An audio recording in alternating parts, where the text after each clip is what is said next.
everyone, and welcome to Power Hour. I am Laura Rogers, and this is the weekly show. We've been doing this for about 6 years, just Power Hours, just for people who are more information workers, power users, nothing super technical or devy in Power Hour.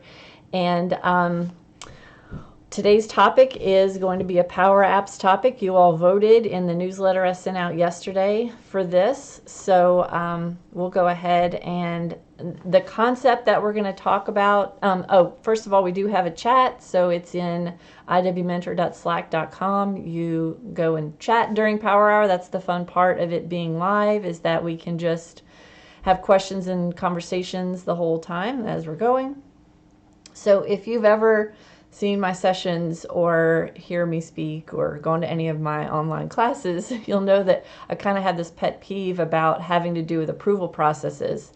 So back when it was SharePoint Designer workflows, I really couldn't stand the task process designer, because it would you assign tasks when you're going through an approval process, and so then you have all these tasks that are something separate that people have to do when it's their turn to do an approval. So then they have to go look at the task and complete it, and they have to go look at the thing that they're approving. So I kind of have the same beef with the way the approvals action works in Power Automate in Flow. It's an action that creates a little approval, sort of like a little task for people throughout approvals. So I really like, in an approval process, for someone to have a form or something they're sending through approvals, and each approver just goes straight to the form and they just click approve on the form, as opposed to having a separate thing, a separate task, a separate approval thing that they have to mark off and complete. So this solution is one that I've been doing pretty commonly in a few of my different customers' Power Apps that I'm building. That's what I do all day. It's a pretty common one. So this is going to be a way to do dynamic, like a little approval panel in a Power App. Now this one is for approval processes where something needs to be routed around to various and sundry people. This is not necessarily applicable to every process. A lot of processes have very specific people that get sent things to approve along the way.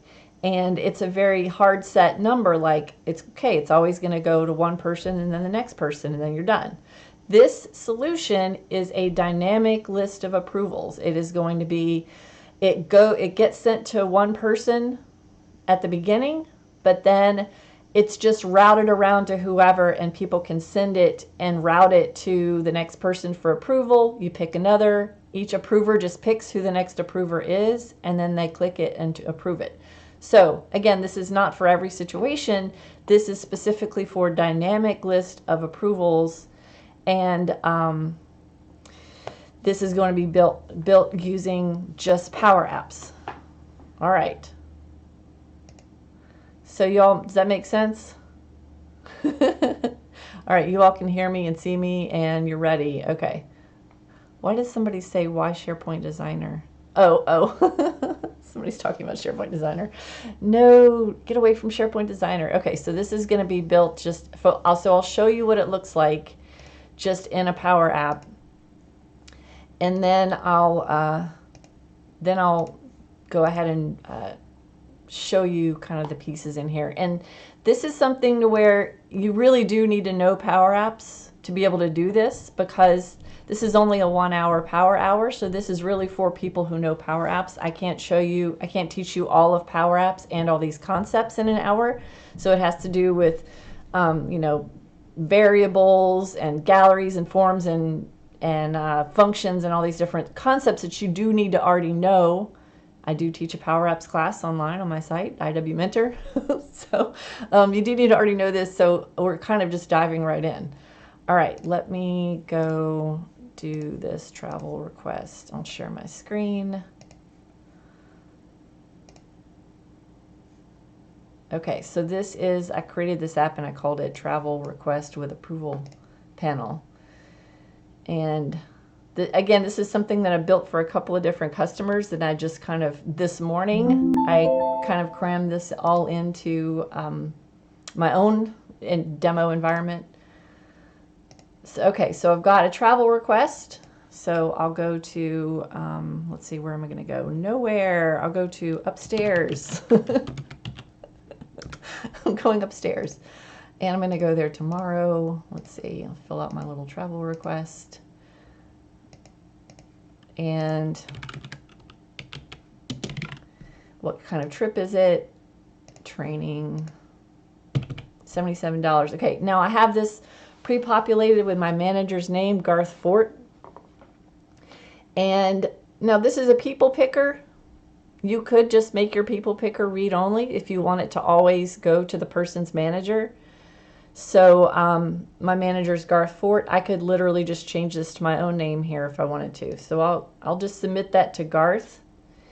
And then Garth is getting an email to go in and approve that. So let me see. Let me go over to Garth. And then Garth is going to go to... Oh, I got to make sure I didn't share this app with Garth. It's a new app. So I got to go, I got to make sure. So I gave Garth access to the SharePoint data that's behind the scenes in here. But anyone that's going to be interacting with your app, you need to make sure that they have access to the app as well. So I'm just going to go share this with everyone. So anyone in my company can use this app. All right, so that's just a little kind of behind the scenes thing that I need to do before Garth can go look at this. You probably wouldn't want to send an email invitation to everyone in the company though. Okay, so that is, I'll go ahead and go into edit mode so I can start showing you things, and I'll go look at this as Garth. And let's see.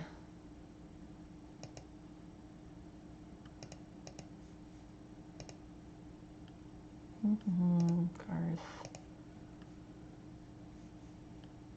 Oh, I have it locked in another session. Okay, I'll just go back over here then. Close some of these little windows here.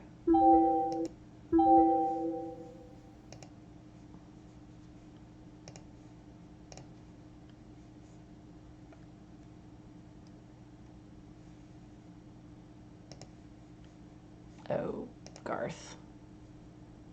Hold on. Garth opened the wrong app.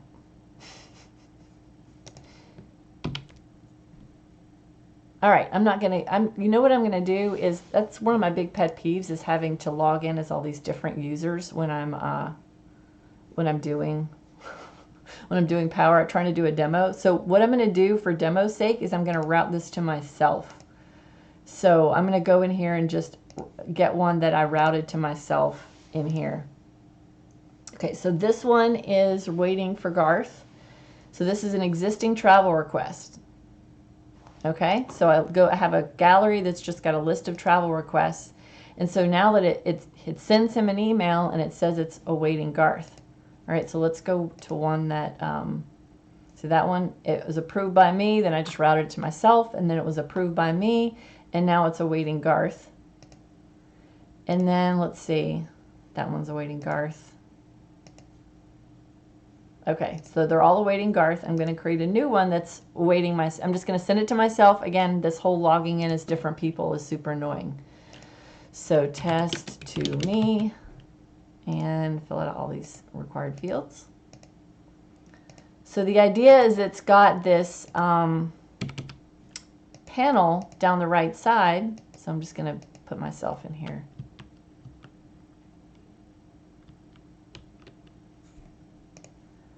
So when it's new, you don't see the approvals panel. And for existing ones, you do. So I wrote test to me. So now, okay, the idea is that when it's awaiting Garth, it just says, has his name, and it says awaiting approval.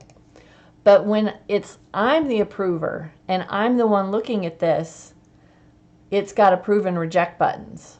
So if it's not me, if the approver is not myself, the currently logged in user, I can't do anything with it. I can just see it, and I can just see that it says awaiting approval. So you notice that I couldn't go approve Garth's for him.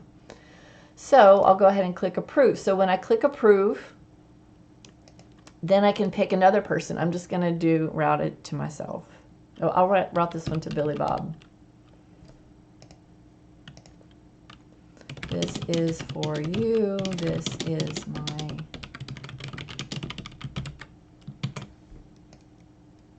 And I can make this really long if I want.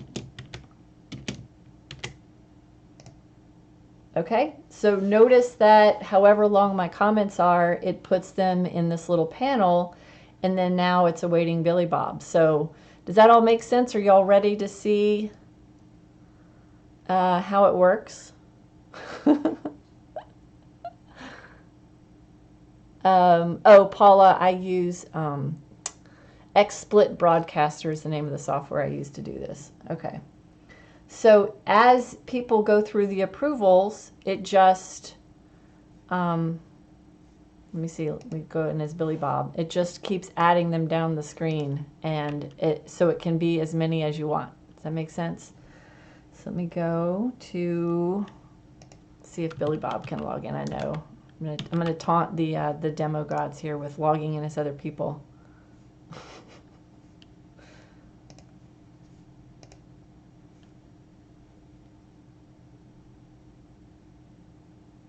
Travel request, what is this called?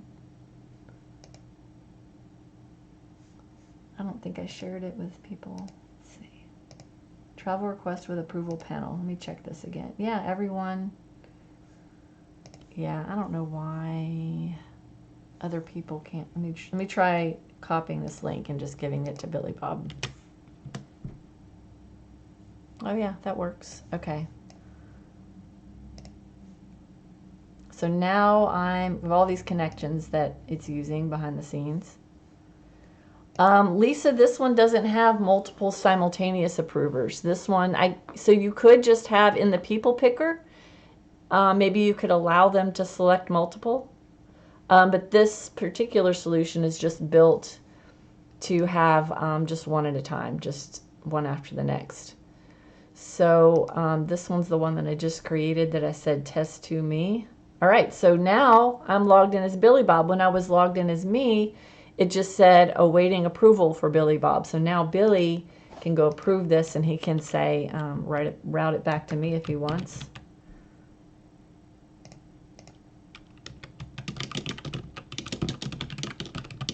I don't like it. I'm sending it back to you. So then now he sends it back to me, and it's waiting approval. So it's just gives them a box, lets them pick a person, and type a comment. Okay, so now I think we're ready to see how it works, right? Okay, so travel request with approval panel.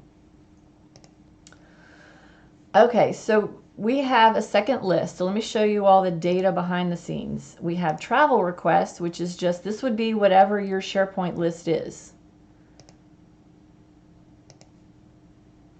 So I do have, when the person first fills out the new form, I have this manager field that I'm using, and that is where they're either picking who the first approver is, or it could be pre-populated like with their manager, but that is where, that's the first person it's going to go to. So there isn't an approval panel in this case until it gets to the first person and they start approving it.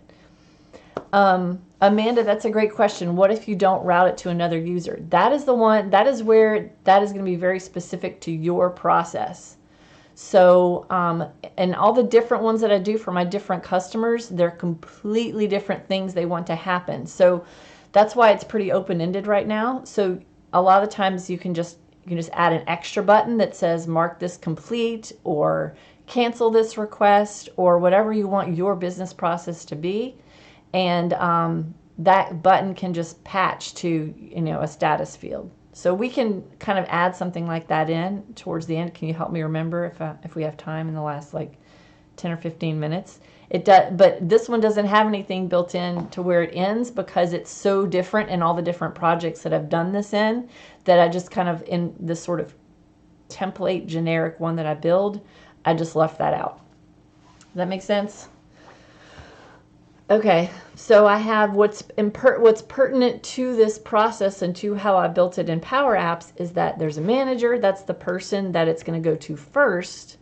And then there's a form status, and I just pretty much always create a form status field whenever I'm building any solutions, just that I write to behind the scenes to let it know what the status is.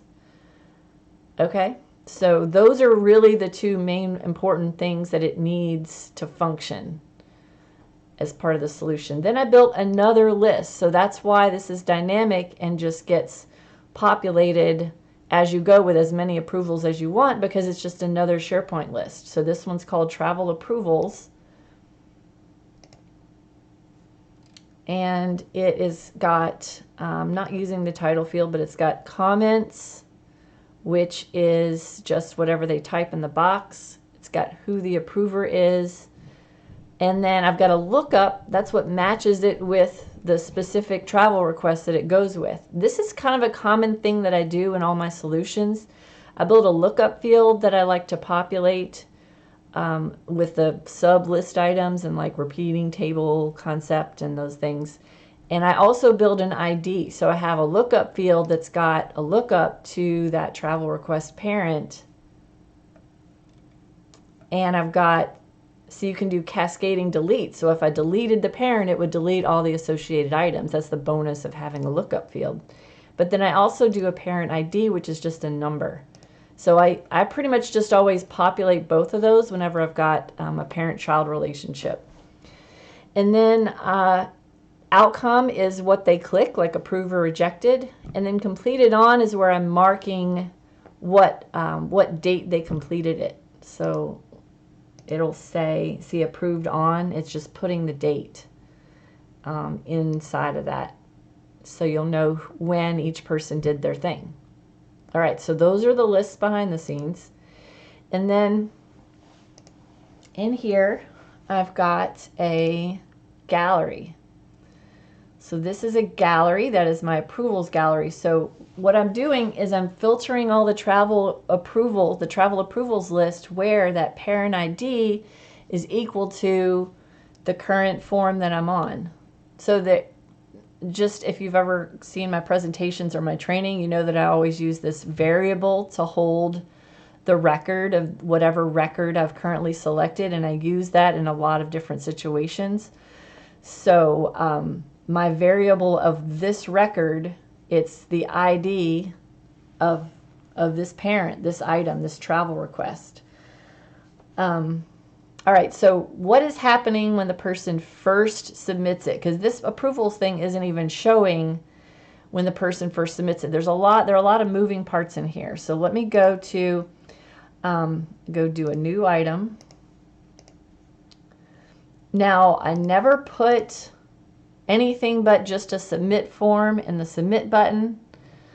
Everything that I want to happen after they submit it, I want to happen on success, because it needs to be successfully submitted before I want it to do other stuff. So on select, all it does is submit form.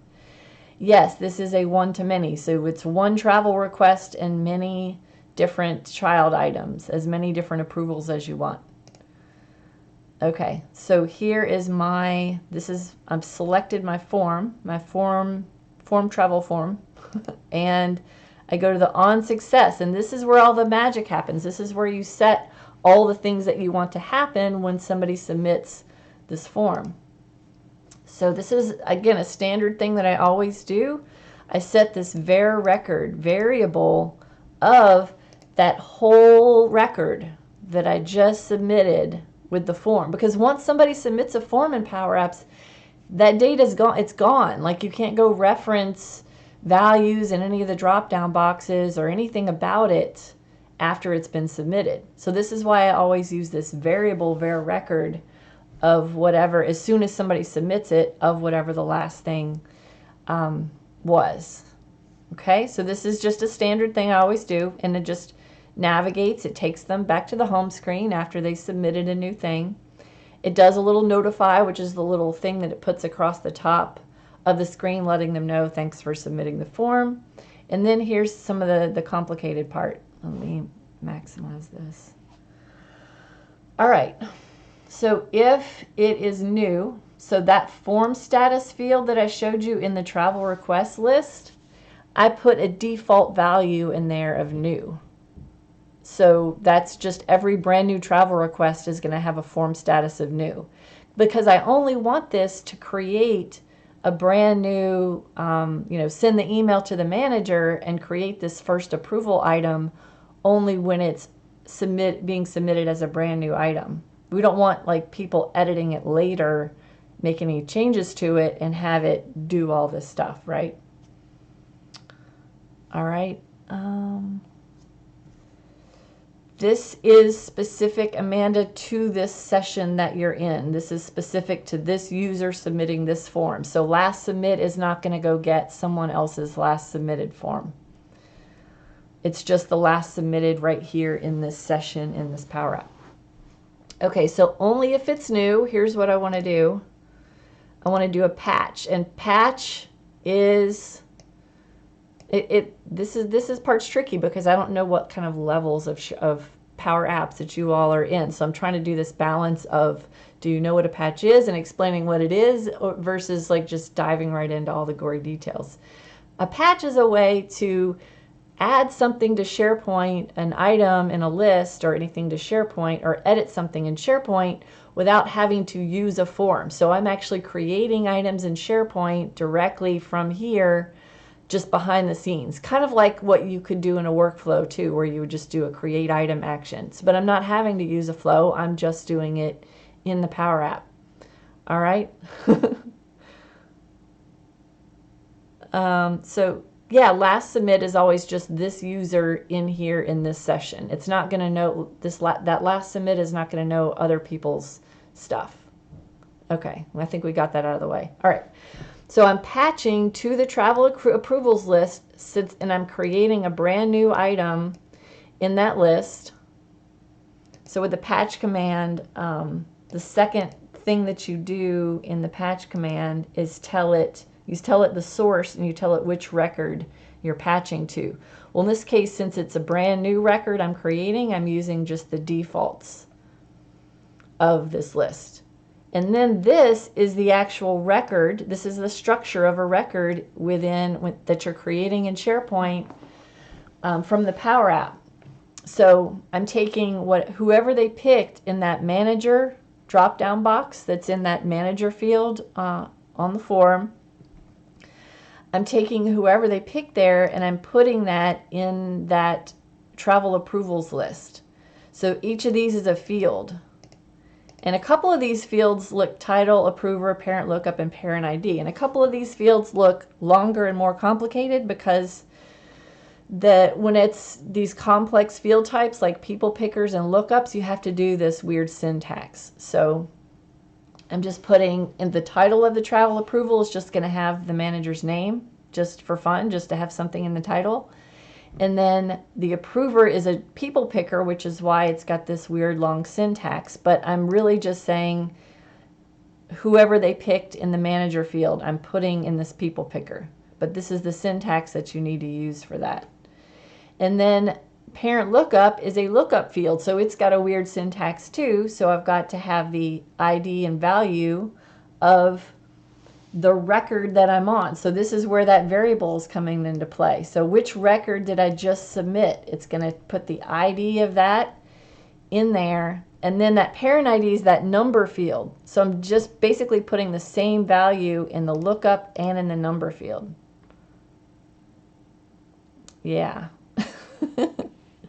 So, and again, this is all stuff that we cover in depth in I keep talking about my PowerApps training, but this is stuff that I can't really spend a ton of time just talking about what a patch is, but just that this is what I'm doing. I'm patching it.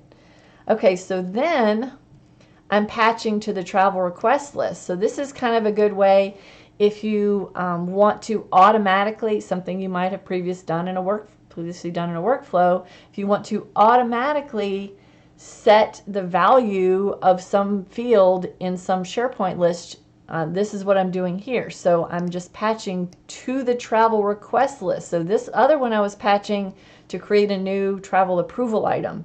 In this one I'm patching to this record in the travel request list, and I'm just setting the form status to submitted. That way I'll know the difference between form status being new, which is the default, and then form status being submitted. So then I'll know when people are in the Power App, I'll be able to look at a record and say, well, if the form status isn't new, then they've already submitted it, then we can show that approvals panel, right?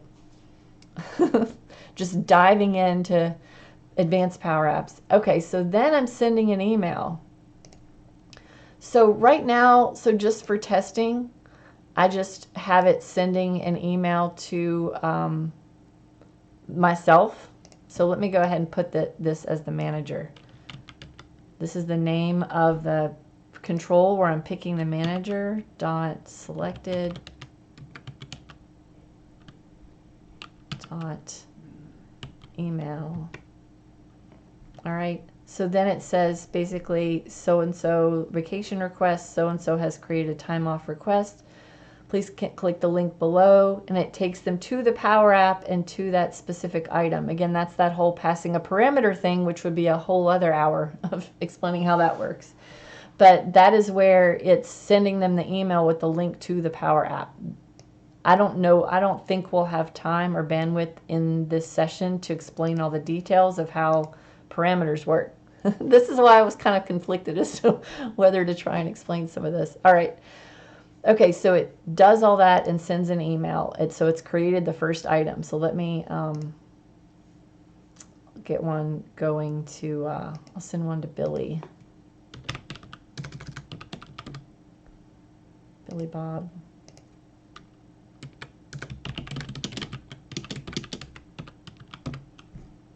I shouldn't have made these required fields. This is just annoying. That's an expensive trip. Okay, so you see it kind of flashed up there with the... Okay, so now Billy, logged in as Billy, let's see.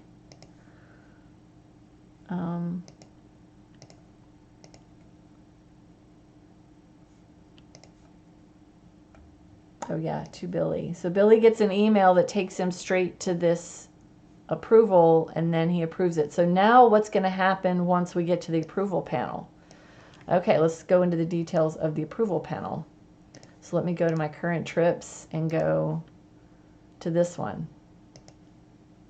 All right, so this again is a gallery that's showing the travel approvals where the parent ID is equal to this record ID. So remember I showed you after I submit an item, I set the var record to be, you know, that variable is the whole record. Well, when I'm clicking on an existing item here, I'm doing the same thing. So when I'm selecting, so when I'm going to this existing item, I'm setting this var record as this item. So every time I'm referencing this record of whatever travel request I'm on, it's this var record.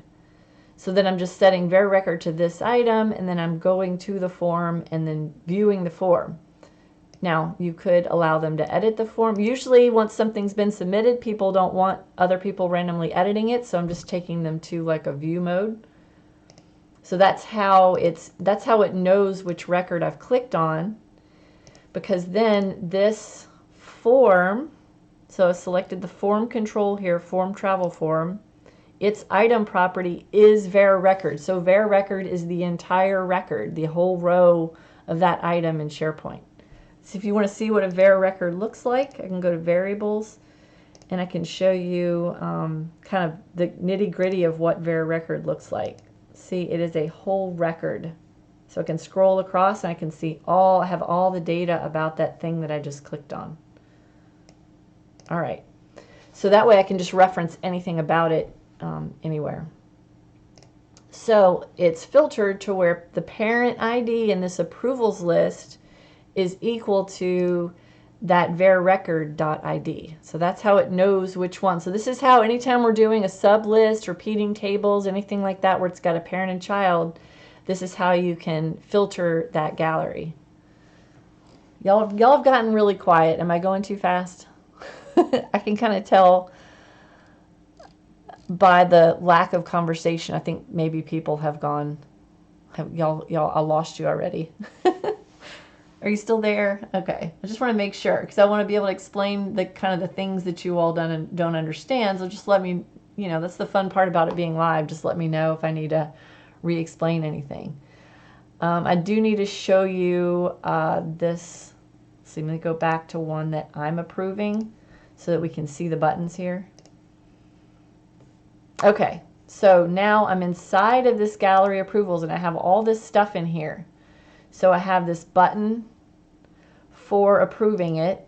Now the button for approving it and the little checkbox on top of the button, that's just two different things. It's just a button control and then an icon sitting on top of it.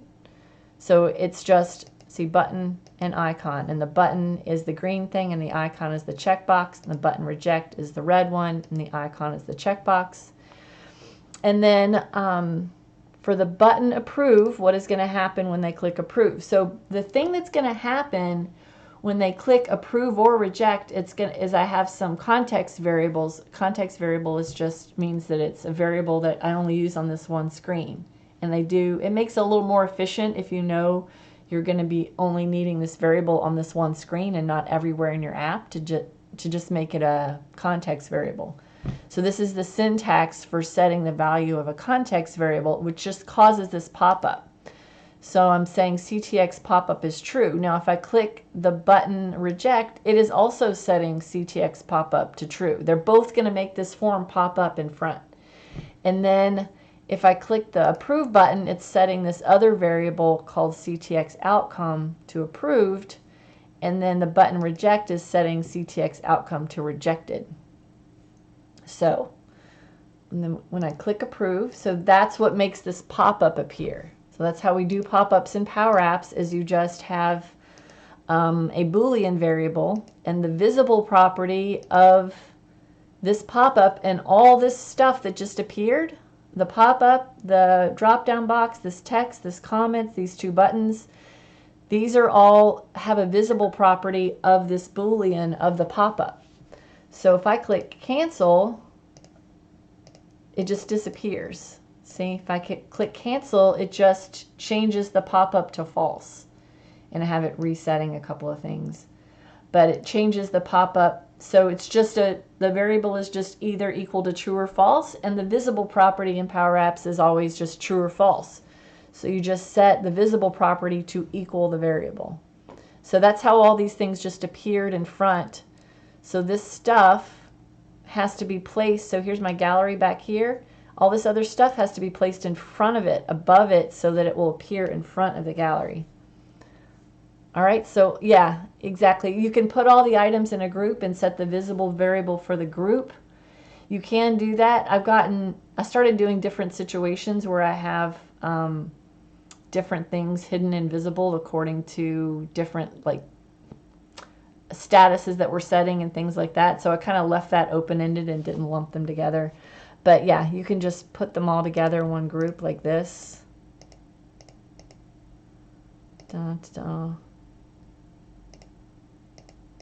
I think I clicked too many things. But anyway, you can put all those in a group and then set the visible property on the whole group. Let me do that again.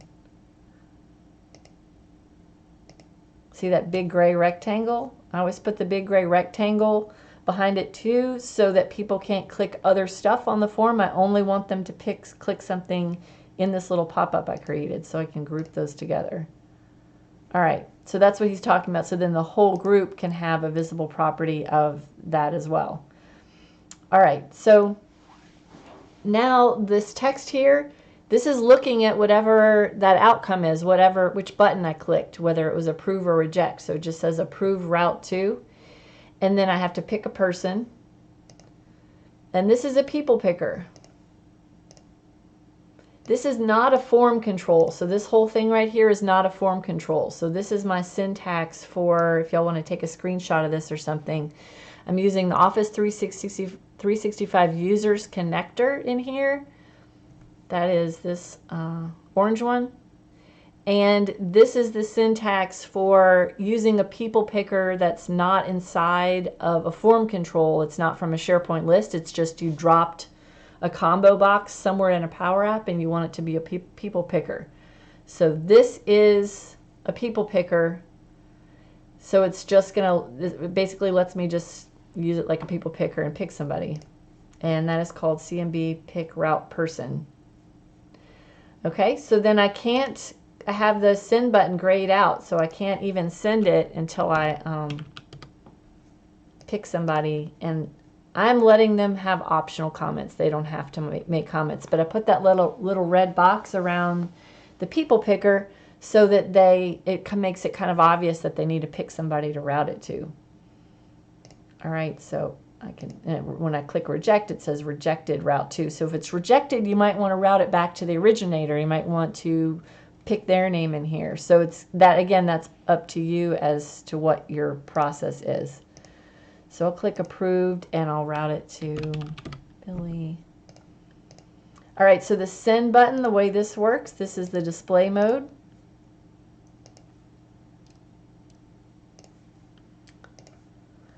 If it is blank, if this pick route person is blank, if is blank, pick route person dot selected, then this button is disabled. Otherwise, this button is edit, means you can interact with the button. So each control, the display mode has view, disabled, and edit. So that lets you determine kind of how you want it to be, how you want people to be able to interact with it. So edit, again, means they'll be able to click it. Okay, so if they haven't picked somebody, though, in the people picker, it's going to be grayed out. Okay, so know what happens when I click send. It's going to be a whole other set of fun stuff. Now let me, I'll take this. This is commented out, but I'll take that back. I'll make it functional again. It is, first of all, it's closing this pop-up box. It's turning the CTX pop-up to false again so that the whole thing disappears. Then it's doing another patch. So this is where it's setting, okay, so whatever comments the approver made, it is putting their comments and their outcome and their completed on, but it's doing this for that already existing approval item. So that the item already exists in the approvals list, but the person's making their decision and they're making a comment. So it's writing to that item that is already there. So that's the item that we've selected in this gallery. And then it's creating the next one. So then it's patching and it's creating, and this is exactly like the one I already showed you, where it's creating a brand new item in that travel approvals list, and it's patching to create that new item. So again, this is exactly like what it does when the form's first submitted, when it's patching, you know, whoever the manager is that they picked, it's putting them as the first approver. Well, this is taking whoever they picked in that route person box, and it's putting them as the next approver. No premium connectors used in here. This is not going to cost you any extra. Yeah. Let's see. So then I'm just resetting. So this is not a form control right here. This is just a text box and a combo box. So since it's not a form control, then I have to do these specific actions to go reset these two boxes to make sure that it blanks them out before next time I try and use it. There are multiple ways to reset things. There's a faster way that if you have a whole bunch of stuff to reset, there's a different way you can do it. But this is just two boxes, so I'm just doing it this way. Okay, so then it's created the new item. Then I've got this other, let me click cancel. And I've got this other stuff that's showing in here. So I've got my approved completed on, that is this thing, label outcome. Then I'm doing a whole bunch of hiding and showing things according to different values all inside of here.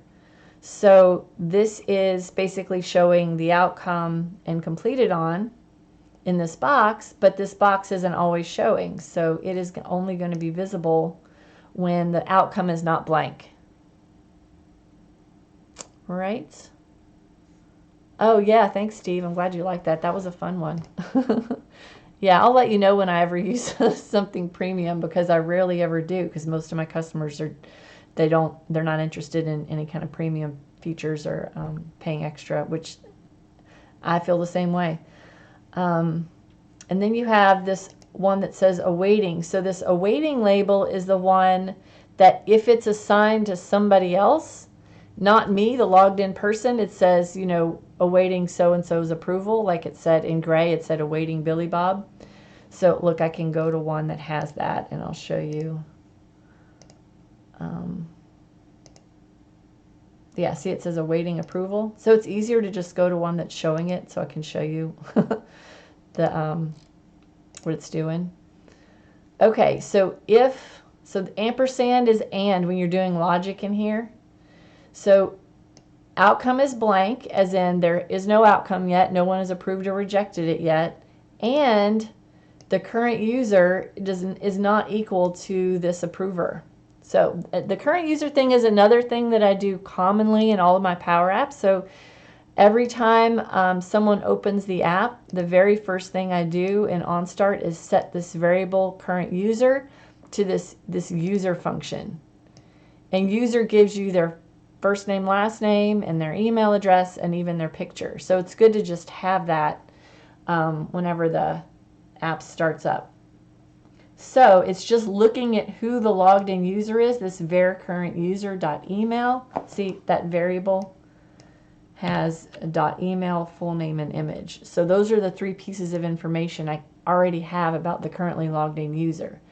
And then this item is this approval item, and that approver field is the approver, whoever the approver is, and their email. So you have to make sure you're comparing something that's very specific, and that's their email address. So no outcome, and the current user is equal to the approver.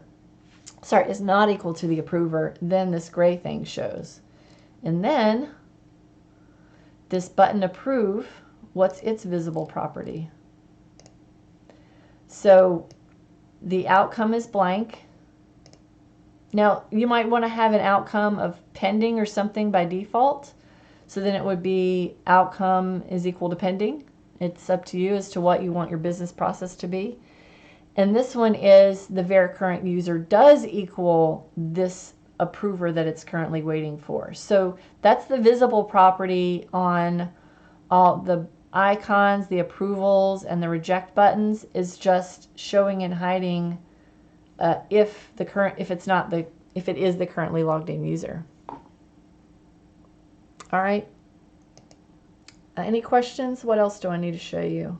So it just keeps going and going to whoever approves it, and all the little boxes, all these little controls in here are just based on looking at who the currently logged in user is and looking at whether there's an outcome, really. Okay, now what do you want to happen? Let me go back to another one that's waiting for me. Now, what do you want to happen when they want to approve it and say it's completed? Is that a common thing? Would you want them to have, this is where we're getting feedback, would you want them to have a complete, they mark this as completed, or this is now final, or a button like that, or would you want them to have some sort of drop down with a bunch of different statuses they could pick from? So how did I make the previous? Oh, that's a good question, Lisa. Let me see. Go back in here.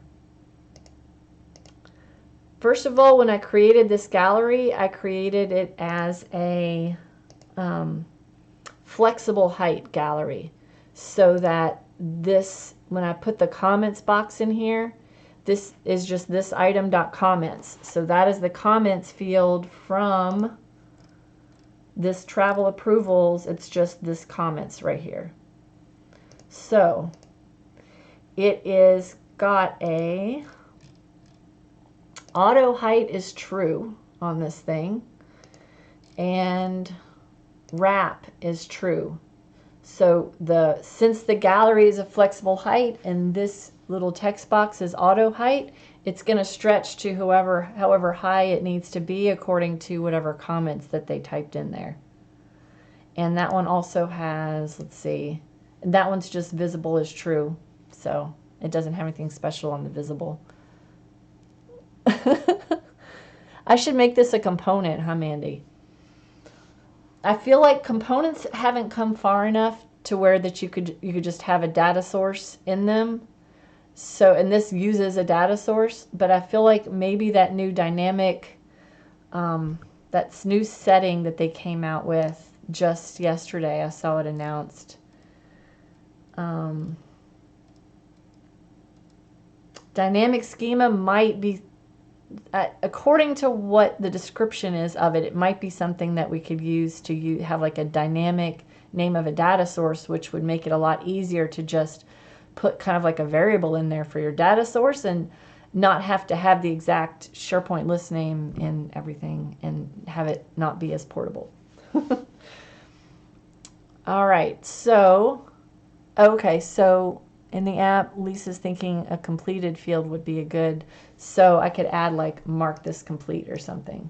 So let's see. This is the part of Power Hour where I start just kind of throwing things in and we could just kind of make a conversation out of it. All right.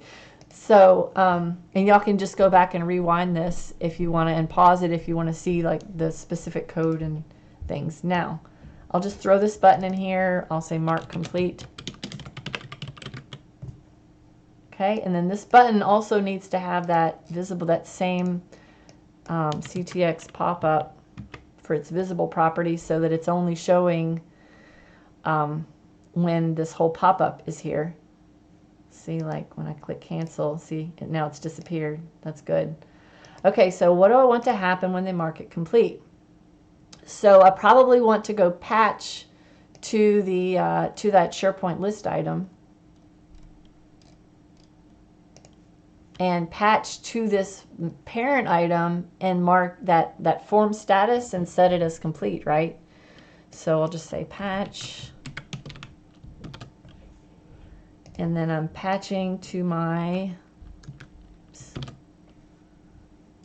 where's that list? That is weird. There, travel requests.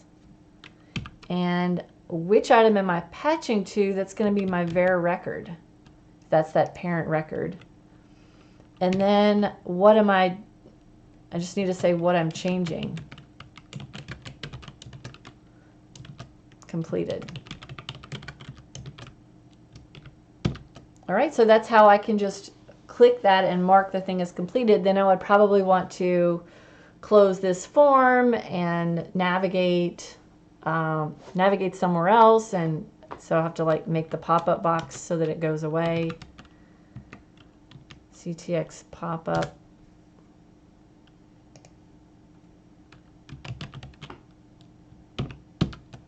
And I would, it depends. Would you want to be writing back to their list item in here? And you'd still probably want to mark that as approved, right? So you'd probably have to do that same code that writes back to that item when they click send. Let's see.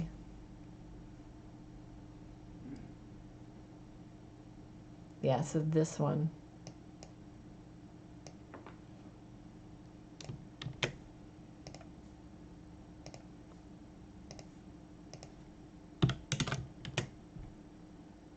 Right?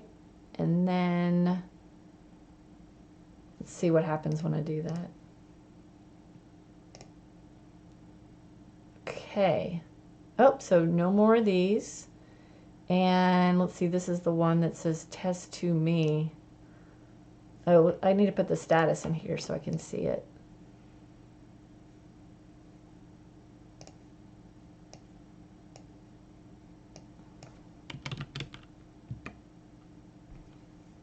Let's see if it did that one. Refresh it. Oh yeah, completed. Look at that. Oops. So yeah, now the status for that one is completed. If complete, should all other fields be grayed out? Yeah, like when you go back to it. See, well, look, when I go back to it, I can't do anything with it because this is all just view only, and there's literally nothing that I can click on this item. So it's good. just make sure, go read my post about using PowerApps as a front end, so you lock all your lists down so people are never going straight to the SharePoint list. Steve, no, pretty much I don't schedule certain times in my work week for self-training.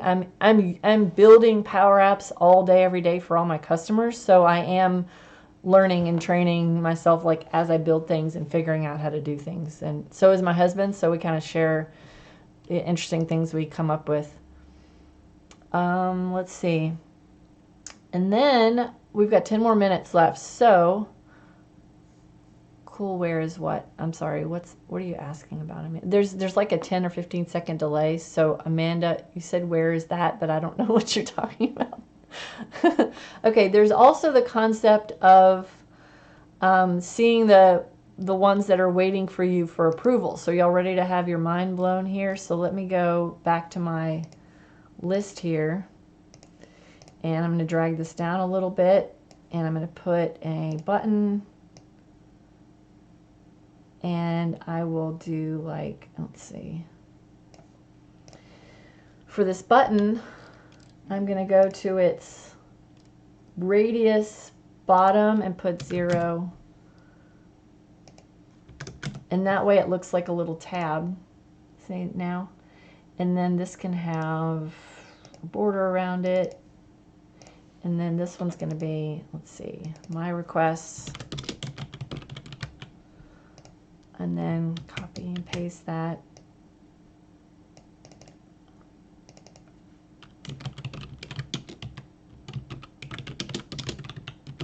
Request awaiting my approval. So it's 2 tabs I can go to. And then, let's see how fast I can do this. So when I click this, so when I first start the app, I want to set their list tab to main. I don't know.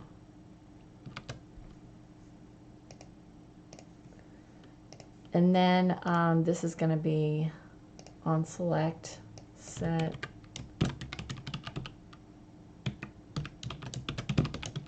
This is, I wrote a whole blog post about using tabs in your forum, so this is all the exact same concept.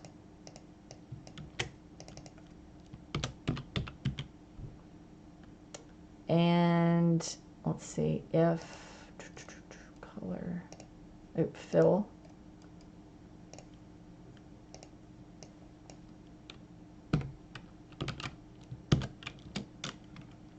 Their tab, their list tab equals mine, then I want it to be that color, otherwise I want it to be gray, and then go to the fill color over here.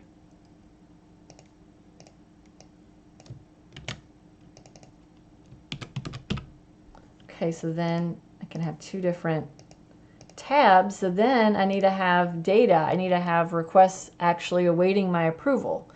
So when the app starts, I'm going to collect. I'm going to go filter that whole travel approvals list. Let's go down here. And I'm going to have a collection of all the travel approvals that are just mine. And then what I want to do is I just want to take the ones that I haven't approved yet, and I want to get a collection of all the actual travel requests.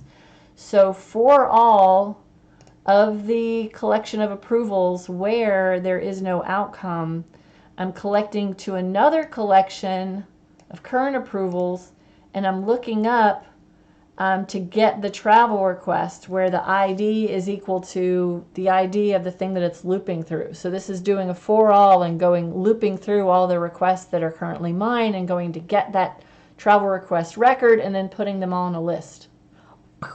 I know, it's too much.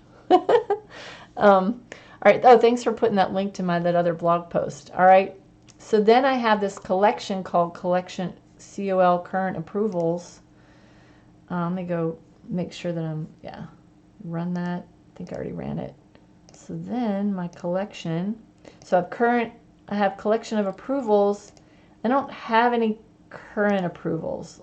Let's see. Ooh, yeah, that's because I've completed them all. So let me go to do another one real quick and send it to myself so that I'll have one.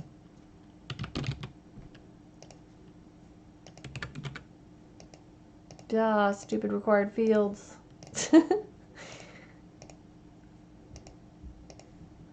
Okay. Now, oh, let me go out of here. Okay, so let me go run this again. And go look. Okay, yeah, now I've got one current approval. So it collected all the things that have been my approvals in the past, and then it went for each thing that is a current approval that is not completed yet, it grabbed that travel request. So in this gallery down here for the items, right now I'm showing just all the items. So if var list tab equals main, then show that, what it was already showing. Otherwise, I'm going to show that collection of current approvals. Let's see. Dun, dun, dun. All right. So this is just all the requests. And you can filter it to be the only request of the currently logged in user. And look at that. When I click request awaiting my approval, it's got this one. And there it is. It's waiting my approval. I didn't think I would have time to throw that one in, but so yeah, it's my requests and then request waiting my approval. So that way the person, when they go in here and approve stuff, they can just go from that list. And then another thing you'd have to add to the approval when they do it is to remove that item back from the collection. Any questions? That's fun stuff, right? So PowerApps is really, really powerful.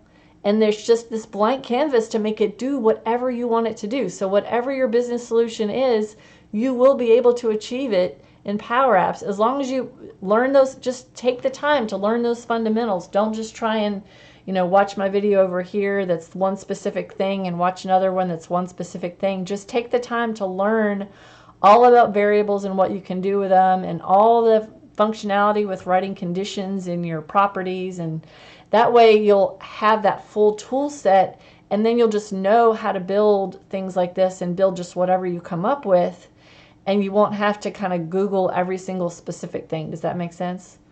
So I highly encourage you to learn as much as you can about kind of a lot of those concepts to be able to tweak this and make it do whatever you want and build your own things and make them do just whatever your requirements are. And take my advanced PowerApps class. Okay, let me go back to the flip back over here. Cool. So yeah, that is that. Any last questions about?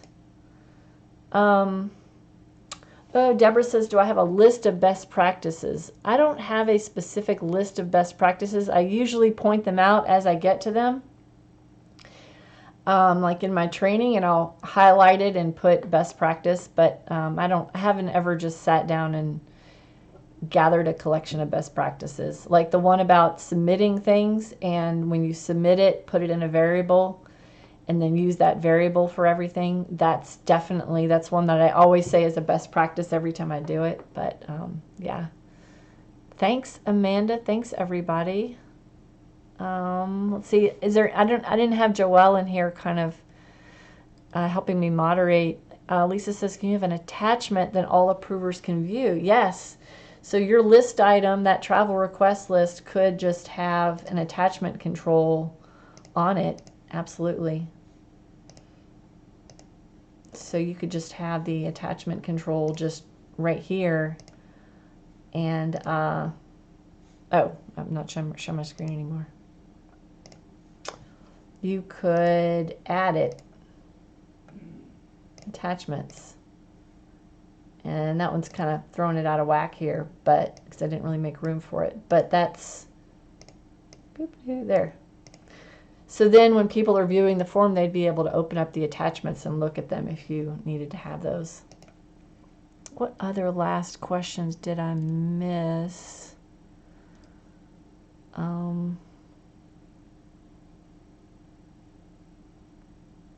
Oh, yeah, sorry. Yeah, I think I got it, Lisa. Cool. All right. That was fun. I don't know what we're doing next week. Hopefully Microsoft will roll out that new list thing, or some of the new things you can do with pages, or maybe I'll have time to test that new PowerApps dynamic element thing, but we'll see. All right. You don't have to use Flow, Brittany. That's the whole, isn't that fun? You don't have to use Flow.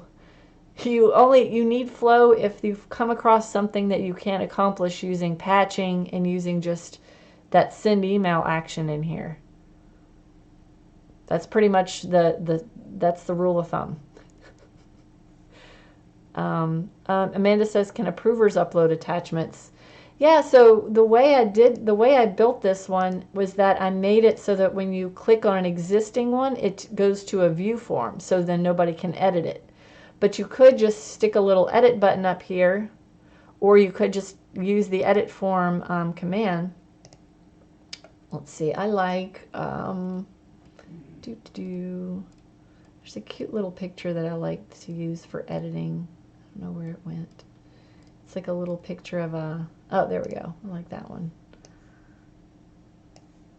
Dun, dun, dun. Make that, oops. And so you would make that icon do edit form. So that way when people click this, then they can edit it. But then you could hide that button, so maybe only certain people can see it or something like that. But that's how you could add in, like, either you can make it go straight to the edit form when they click it in the gallery, or you could just give them an edit button.